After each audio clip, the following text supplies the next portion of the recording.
What's up? What's going on, everybody?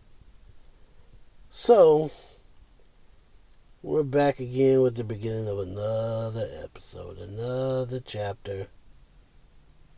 Haven't heard the whole chapter, so we can look at this, we can listen to this together. How do they communicate with each other? And, of course, as the more inquisitive among you might ask, what is the point of this communication? What do we want from each other?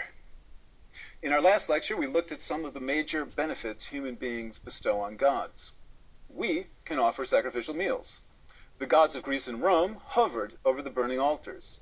Mesopotamian Marduk allegedly created human beings specifically for such service. Aztec altars offered the hearts of captured warriors. And even Yahweh of ancient Israel enjoyed occasions to modern barbecues is not unjust. Roasting flesh, at least for those of us who are not vegetarians, makes for a pleasing aroma. But sacrifices also present occasions for a variety of communications. The animal brought to the altar of a Greek sacrifice had to nod its approval before it could be slaughtered. Refusal was a bad omen. Ill-omened events, such as the appearance of snakes, could mar a sacrifice, thus indicating divine displeasure. Also, the animals were opened up and the entrails examined. Now, I know that everybody loves a good barbecue, but when it comes to a barbecue, a really, really, really good barbecue, the Negroes do it oh so well. When you have people from other cultures wanting to come to the barbecue, yeah, I think you know what you're doing. It's just amazing. He talks about how the smoke rises up into the air so that the god or gods can consume the meal through its smell. And even today, people will have a taste for something, or they'll want to eat something based on its smell. You go over to cousin's house or auntie's house, and you get hit with a certain aroma, and you're just like, dang, what is y'all cooking? What are y'all baking? It smells good. I want some as soon as you're done. You know, and when you are at a barbecue, that smoke closest to the pit is strong.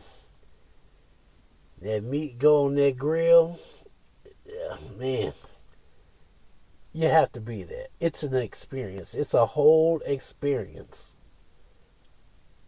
And like I said before, a lot of the traditions from the past, they never went away. We just cleaned them up over the years.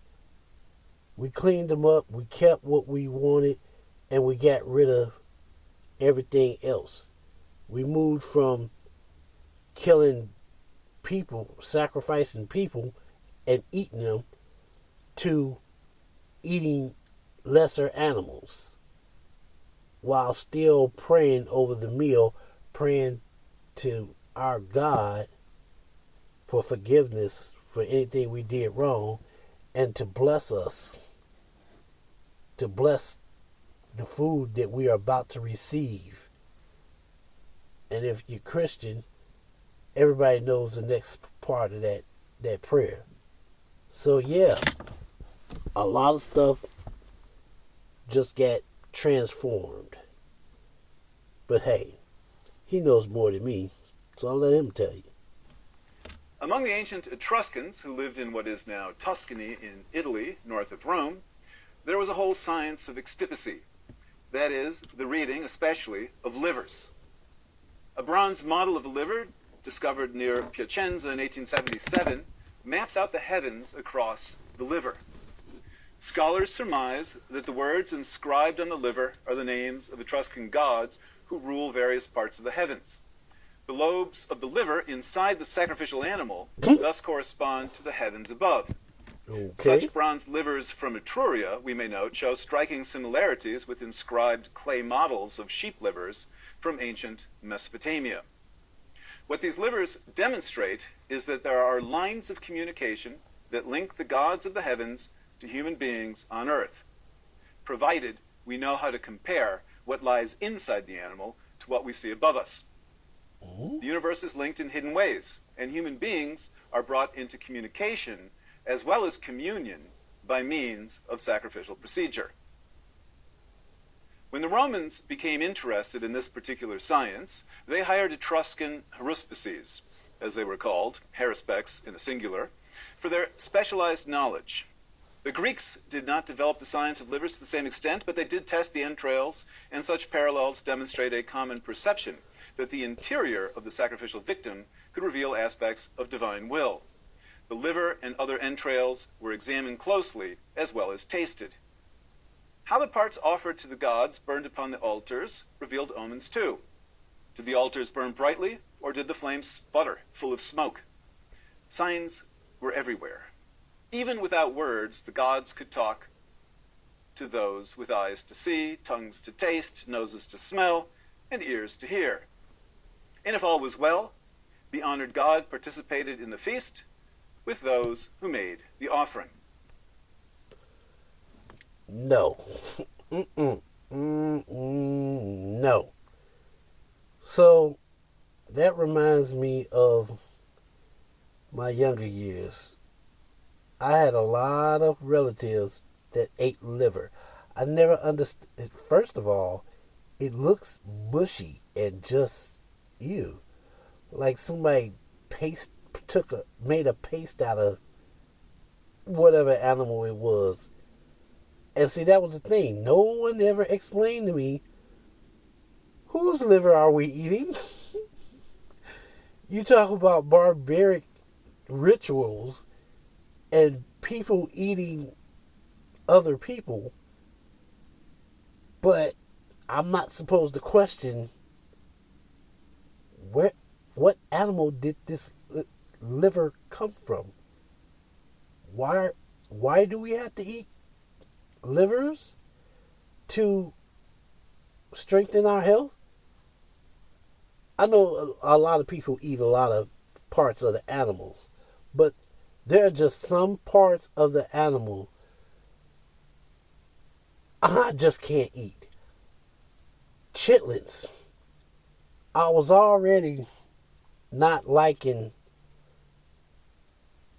chitlins once I found out it was a pig's gut. The gut is what they call the entrail. Ugh. I didn't eat liver. Whose liver? What animal's liver? No. You're not going to mush his liver up and put it in a paste and say, here, eat this. You want some bread with crackers with it? No. No. Didn't eat livers. Didn't eat chitlins. No. And what was worse for me is when I actually smelt chitlins being cleaned and cooked. That was an experience that I never, ever wish to experience ever again. Did I say ever, never, ever again? I don't understand how people do that.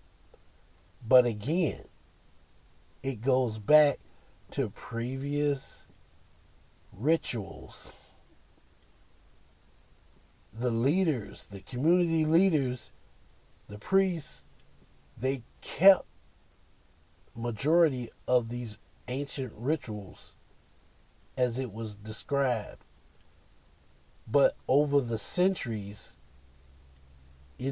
I guess people felt bad about doing it. So they say, okay, we'll keep this, but we're not going to do that part.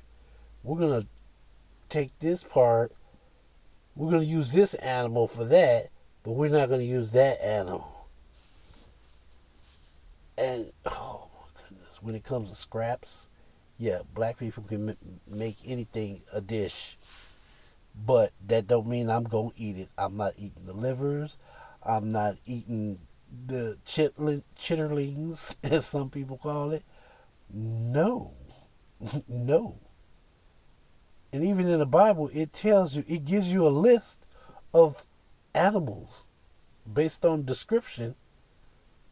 It gives you a description of what animals to eat and not to eat. And hey, I get it. A lot of people like seafood. I was raised in a very religious home. Well, not home, family.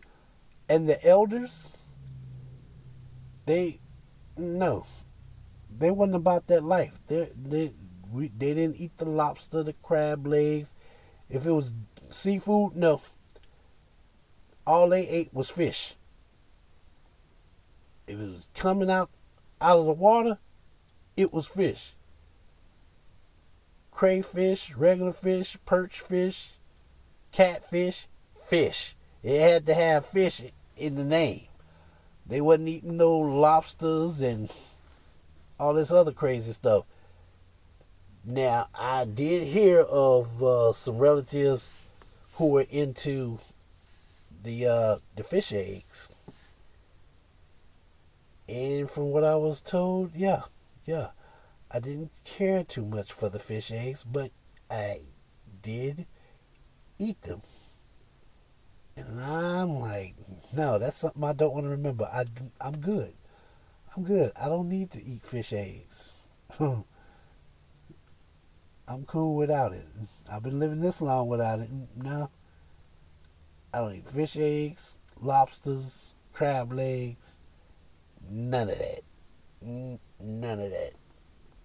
But again, a lot of this stuff comes from ancient religions passed down through the generations, and it's been altered because a lot of people didn't agree with some of the methods.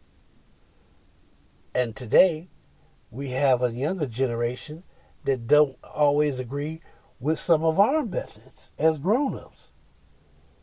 And that's why we bumping heads, because like us, they don't agree with the way society is telling them they have to do things. But enough of that. Let's get back to the story. The communication was not one way, of course. As we observed in the last lecture, prayer accompanied sacrifices. And in prayer, we are able to listen to human words. Prayers accompanied not just sacrifices, however, they also function more generally, apart from sacrifice, in other religious contexts and followed similar basic patterns. In fact, the prayer that made the hecatomb, or spectacular sacrifice of oxen, necessary in the first place at Apollo's shrine in Chrysi, was a prayer that Apollo's priest Chryses had made to Apollo on the beach of Troy, a prayer that had not been accompanied by sacrifice. Chryses' daughter, Chryseis, to refresh our memories, had been captured by the Greeks and claimed by the warlord Agamemnon as his prize. The father Chryses, dressed in his priestly garb, brings ransom to the Greek camp and tries to buy his daughter back. But Agamemnon refuses.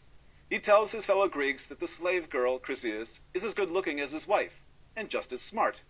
And although this is not stated explicitly, because Chryseis will serve as a slave, she will probably be more subservient even than a wife in a traditional and patriarchal, archaic Greek marriage. In short, Agamemnon likes the slave girl better than he likes his wife. Agamemnon orders the father, Chryses, to leave and threatens to kill him if he ever comes back again to the hollow ships of the Greeks. Chryses walks down the beach until he's off on his own, and then he prays. Let's listen in to this prayer, for in many ways, it is an exemplary prayer.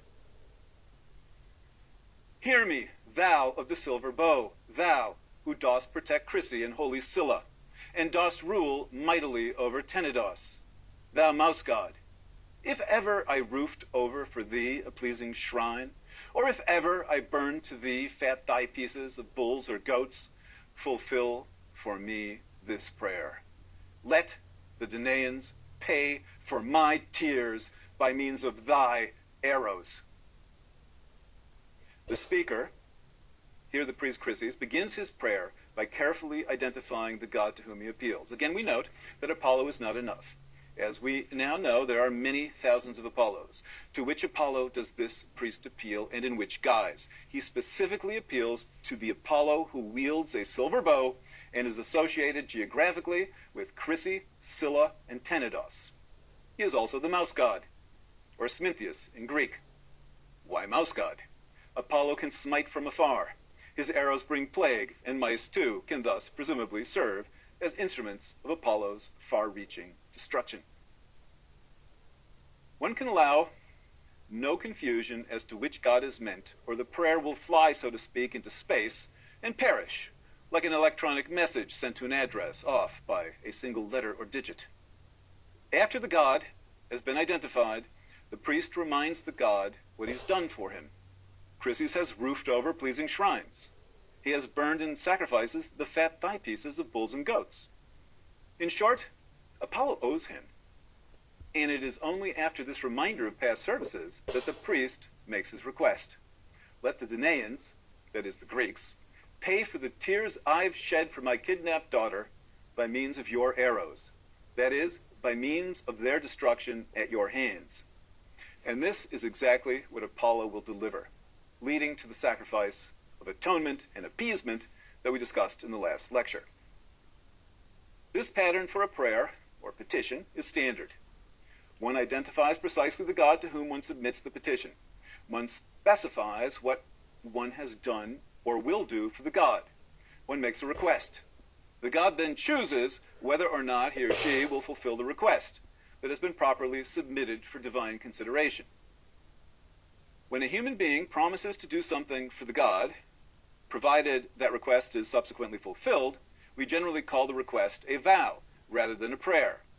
Vows have two parts, a promise, and if the request is granted, the fulfillment of the vow, which is the votive offering. It is interesting that the English word vow, which derives from the Latin word voveo or voveo, retains the sense of making a promise, but has lost the second part of the word's meaning, to fulfill that vow. Both vow and fulfillment are, in Latin, a votum. We have many examples of inscriptions on stone that commemorate the fulfillment of specific vows. We also have other more representatively symbolic representations of fulfilled vows, especially at healing sanctuaries where we find terracotta body parts, from feet and hands to whole limbs and internal organs, that were offered in thanks for the god's assistance with specific ailments. One of the most famous efforts to fulfill a vow occurs at the end of Plato's dialogue entitled The Phaedo, which depicts Socrates' final moments. Socrates has been condemned to death for impiety, atheism, and worshiping new gods. And by the time the scene in this dialogue takes place, he's drunk hemlock, the ancient equivalent of a lethal injection, in the presence of his friends. They've all spent Socrates' last day discussing possible fates of the soul, and, somewhat cryptically, just before he dies, with his final words, Socrates asks his friend and interlocutor Crito to pay his debt to Asclepius, the god of healing. O Criton, to Asclepio ophelumen alectruona, ala apodite kai me amalesete. O Crito, we owe a rooster to Asclepius, so pay it, and do not neglect to do it. These were the last words of Socrates, as recorded by his devoted pupil Plato. Plato thus ironically demonstrates for his readers Socrates' conventional piety, despite his capital conviction for impiety, atheism, and worshiping new gods. Plato, as we shall see later in this course, was hostile to conventional piety, but the display served Plato's rhetorical purposes, and for us, therefore, represents insight into how fulfillment of one's vow worked. debt did Socrates owe to the god? A debt for his cure, as it were, from life by means of imminent death? A retrospective debt for a long and healthy life? A debt owed for recovery from some previous but unrecorded ailment? Yes, what debt did he owe? That's very interesting.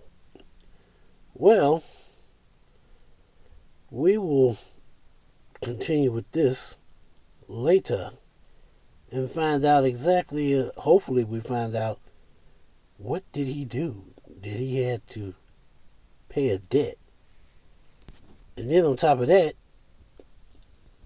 he didn't even pay the debt while he was alive. He asked his students to pay his debt. I don't know about all that. But till we meet again, stay safe, be blessed, and we'll talk later.